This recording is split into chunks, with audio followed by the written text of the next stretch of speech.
అందరూ కూడా ఒకసారి పైకి రావాలి. మీ friend birthday, you need to support.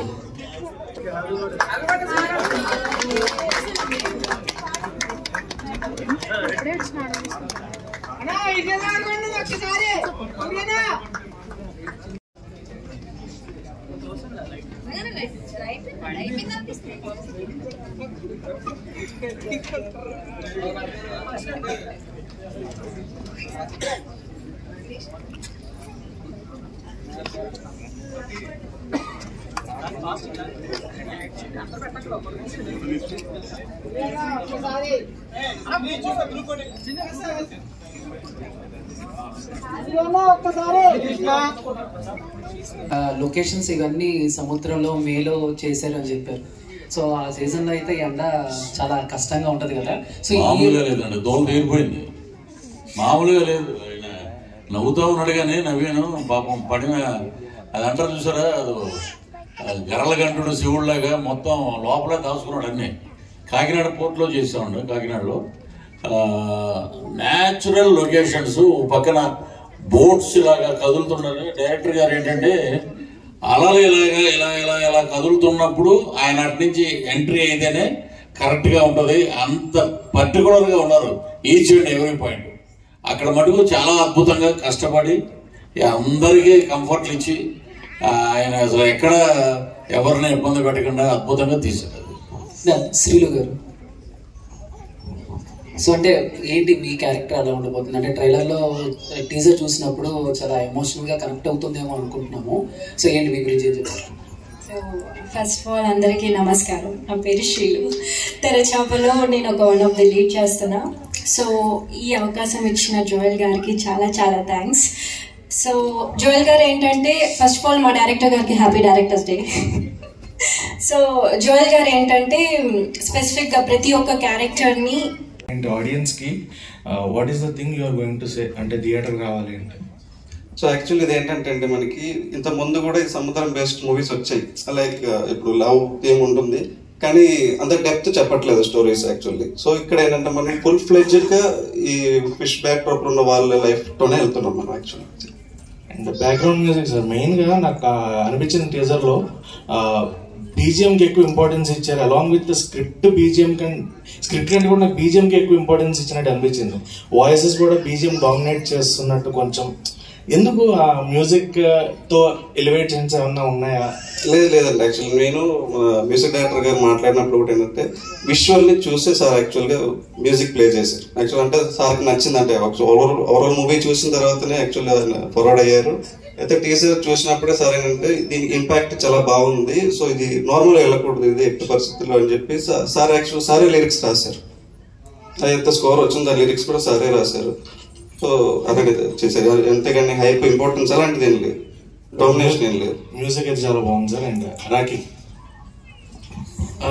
నువ్వు చేసిన క్యారెక్టర్స్ అంటే ఎక్కువగా నిన్ను గుర్తుపట్టాలి అంటే మోస్ట్లీ సారే లేదా నారప్ప అంటారు. అండ్ ఇందులో నీ రోల్ నాకు అంత ఇంపార్టెన్స్ గా కనిపిస్తుంది.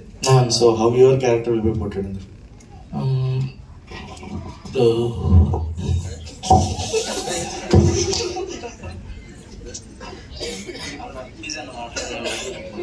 క్యారెక్టర్ కూడా చాలా బాగుంటుంది అన్న మూవీలో. అటు ఎలా చెప్పాలంటే ఇది ఒక డిఫరెంట్ జానర్ టైప్ ఉంటుంది. నారప్ప సార్ మూవీలో స్టడీ కోసం ఉంటుంది, బట్ దీంట్లో అలా కాదు. చిన్నప్పటి నుంచి ఇంకా వాడు చేపల వేటకి వెళ్ళడం ఆ టైప్లో ఉంటుంది అన్న. అంతే hero hero so I'm Sharath from Telugu అండి. మీరు చాలా సినిమాలు చేశారని ఇందాక సూర్య గారు చెప్పారు, చాలా మూవీస్లో చేశారు అని చెప్పి. సో ఒక సినిమా రీచ్ అవ్వాలంటే ఆడియన్స్కి మనం చేసే కంటెంట్స్తో పాటు మీరు ఆల్రెడీ ఇంతకుముందు వర్క్ చేసిన వాళ్ళు ఏమైనా ఇన్వాల్వ్ అవుతున్నారంటే ప్రమోషన్ పరంగా మీరు వాళ్ళని ఏమైనా అడగడం కానీ, వాళ్ళంటే ఒక స్టోరీ షేర్ చేసినా పీపుల్కి ఎక్కువ రీచ్ అయ్యే ఛాన్సెస్ ఎక్కువ ఉంటుంది కదా. అంటే మీరు ఒక మంచి ఎఫర్ట్ పెట్టి చేశారు సినిమా కదా. సో మీరు యాక్ట్ చేసిన వాళ్ళతోటి, మీరు షేర్ చేసిన వాళ్ళతోటి ఏమైనా అప్రోచెస్ ఏమైనా ఉన్నాయా? అప్రోచ్ అవుతున్నా ఉన్నా. First of all thank you media ఇంత సపోర్ట్ చేసినందుకు. అండ్ ఇంకోటి ఏంటంటే ఇప్పుడు కార్తీక్ ఉన్నాడు నాకు తమ్ముడు. నిన్న నేను ఇంటికి వెళ్ళాను వేరే పని మీద, ఇలా ఈవెంట్ ఉందంటే సారీ అన్న నేను బయటికి వెళ్తున్నా అన్నాడు. ఇందాక కార్ దిగుతుంటే తెలిసింది వచ్చాడని. సో నేను స్పెసిఫిక్గా ఎవరిని రమ్మని చెప్పలేదు. ఎందుకు చెప్పలేదంటే ఇక్కడ ఉన్న వాళ్ళే నా మెయిన్ స్ట్రెంగ్త్. ఎవరైతే యాక్టర్స్ ఉన్నారో ఆ కంటెంట్నే చెప్పాలనుకున్నాను. అంటే ఇప్పుడు గెస్ట్లు ఉండరు, ఇప్పుడు ఇక్కడ ఎవరైతే జెన్యున్గా వచ్చారో, ఇప్పుడు జెన్యున్గా సపోర్ట్ చేయడానికి మీరు వచ్చారు పీపుల్, వీళ్ళే గెస్ట్గా తీసుకుని మా కంటెంట్ని సరిగ్గా కన్వే చేయాలనుకున్నాం.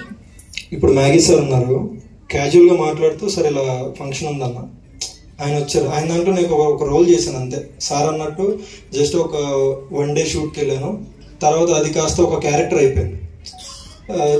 ఈవెన్ నెక్స్ట్ మూవీలో కూడా ఇంకో మంచి క్యారెక్టర్ రాయాలని ఉంది అని అంత ఓడిచ్చారు. అంటే అది నాకు పెద్ద స్ట్రెంగ్త్ ఇచ్చింది.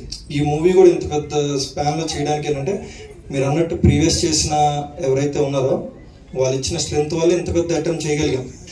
అండ్ ఈవెన్ మేము క్రికెట్ ఆడతాం. సింపుల్ ఎగ్జాంపుల్ మీరు అడిగే క్వశ్చన్కి నా ముందున్నాడు మా డార్లింగ్ ఆర్జే సూర్య. క్యాజువల్గా క్రికెట్ ఆడుతూ డార్లింగ్ ఒకసారి ఒక సినిమా చేశాను, టీజర్ చూశాడు. అంటే ఇలా ఉంది అంటే వచ్చి స్టూడియోలో టీజర్ చూశాడు, నేనేం మాట్లాడాలా, డార్లింగ్ నీకోసం వచ్చేస్తాను. సో ఇలా చాలామంది సపోర్ట్ చేయడానికి ఉన్నారు. కంటెంట్ ప్రాపర్ కంటెంట్ వచ్చింది కాబట్టి నేను ఆఫ్టర్ 8 years స్ట్రగుల్ తర్వాత చాలా కాన్ఫిడెంట్గా ఉన్నాను ఈ కంటెంట్ తీసుకెళ్ళడానికి. ఈవెన్ చాలా మంది సపోర్ట్ ఉన్నారు. నేనేమన్నట్టు టీజర్ వచ్చాక అడగకుండానే చాలా మంది వచ్చేవాళ్ళు ఉన్నారు. శ్రీలు గారు, ఇది యాక్చువల్ అంటే మీరు ఇంట్లో నాన్నగారితో ఎలా ఉంటారో మాకు తెలియదు, కానీ స్క్రీన్ మీద ఏదో ఇందాక ఒక తిట్టి డైలాగ్ ఒకటి చెప్పారు కదా, సో అలాంటివి చేసినప్పుడు ఏమన్నా పర్సనల్ ఎక్స్పీరియన్స్ ఏమైనా అనిపించిందా? అయ్యో, ఆ సీన్ మాత్రమే నేను చాలా టేక్స్ తీసుకున్నాను అనుకుంటాను నాకు తెలిసి. పర్సనల్గా ఫాదర్ని తిట్టడం అనేది చిన్న, అది డాడీ మోహన్ చూసి తిట్టడం అనేది చాలా పెద్ద విషయం. అది సో అది పెద్ద టాస్క్ అయిపోయిందా మీకు? చాలా పెద్ద టాస్క్ అది. Music director, yes. సో చాలా మందికి అంటే చాలా మంది మ్యూజిక్ డైరెక్టర్లకి ఏంటంటే ఎప్పుడెప్పుడు ప్రూవ్ చేసుకోవాలన్నట్టు ఒక ఛాన్స్ వెయిట్ చేస్తూ ఉంటారు అనమాట స్టూడియోలో వర్క్ చేస్తూ. సో మీకు అంటే ఇది ఈ సినిమాతో ఎలా అయినా ఎంఎల్ రాజా అందరికీ తెలియాలి అనే ఉద్దేశంతో మ్యూజిక్ చేశారా, సినిమాని హైలైట్ చేద్దాం అనే ఉద్దేశంతో మ్యూజిక్ చేశారా? తెలియాలని ఏం చేయలేదండి. ఇది వాస్తవానికి స్కోర్ అంతా రీరికార్డింగ్కి డంప్ చేసుకుని నోట్స్ పెట్టుకుని రాసుకుంటూ వెళ్ళిపోయినాం. ఇది ఎక్కడ దీన్ని ఓన్లీ స్కోర్ ఎన్హాన్స్ చేయాలి, అది చేయాలి, ఇది చేయాలని అసలు ఏమనుకోలేదు. నోట్స్ డిజైన్ చేసుకుంటూ దాదాపు ఇందులో 10 బిట్ సాంగ్స్ ట్రావెల్ ప్యాన్లో. సో ఇది ప్రత్యేకంగా ఇది చేయాలి ప్రూవ్ చేసుకోవడానికో లేకపోతే దానికో దీనికో ఎన్హాన్స్ చేసుకోవాలని ఏం లేదండి. అక్కడ విజువల్ని బట్టి డిజైన్ చేసుకుంటూ నోట్స్ రాసుకుంటూ వెళ్ళాం. ఒక 2 బుక్స్ మొత్తం కంప్లీట్ చేసుకుని notes reel to reel dump చేసుకుని ఒక ప్రొఫెషనల్ వేలో నోట్స్ రాసుకుంటూ ఎక్కడేం కావాలి, స్కోర్కి ఎలా డిజైన్ చేయాలి, స్ట్రింగ్ సెక్షన్ ఏం చేసుకోవాలి, ఇన్స్ట్రుమెంటేషన్స్ ఎలా రావాలి, మిక్స్ ప్రాపర్గా ఎలా వెళ్ళాలి, ఇదంతా డిజైన్ చేసుకున్న తర్వాత నీట్గా డైరెక్టర్ ఇన్పుట్స్ తోటి కూడా చాలా బాగా అనిపించి మూవ్ అయ్యాడు. ఇదండి మెయిన్ థింగ్. యా